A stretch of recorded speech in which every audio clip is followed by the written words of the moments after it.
Dilis, kamatis, pinya salad.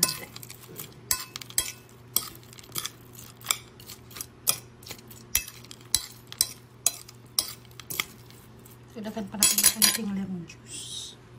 First market day. Yung dyan lemon juice.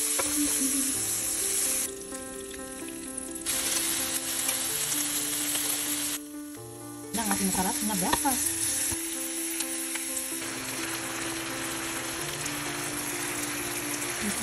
At ito yung kumpot.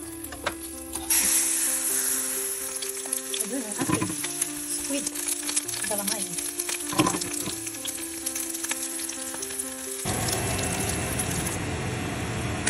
My fruit salad. Golden curly salad. 2 minutes. Perfect ang pagkaluto. Baked whiting fillet. Ayan. Ayun. Successful ang ating bitso. So ito siya. Buburan mo lang siya ng brown sugar or white sugar after siya maluto. Ganyan lang siya kabilis. Kasi ang unang bitso na alam ko, kasi dati sa amin madami nagtitinda ng ganito, lalo na yung mga maraming tanim na kasawa. So most of the time ang bitso sa amin sa Cebu ay gawa sa kasawa. So ito na nga yun, bitso ni Mrs. G, Cebuano version, Cebu version. You, happy birthday to you. Please, gagawa tayo ng dilis salad. Ayan, naprito ko na ang dilis. So, lagyan lang natin ng kamatis. Mix kamatis. May pula, orange, yellow, at green kamatis.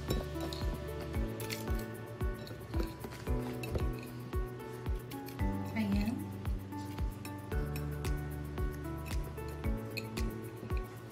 Tapos may pinya pa. Kaya lagyan natin ng pinya para mas masarap. Yung pink na pinya.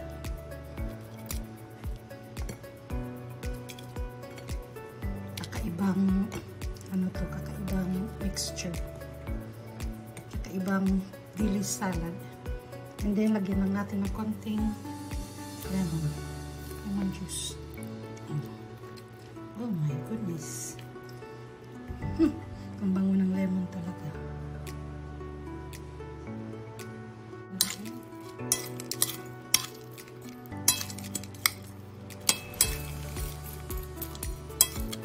Dilis, kamatis, pinya salad.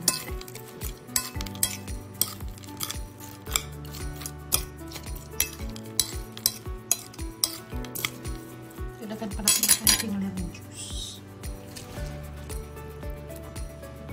Okay.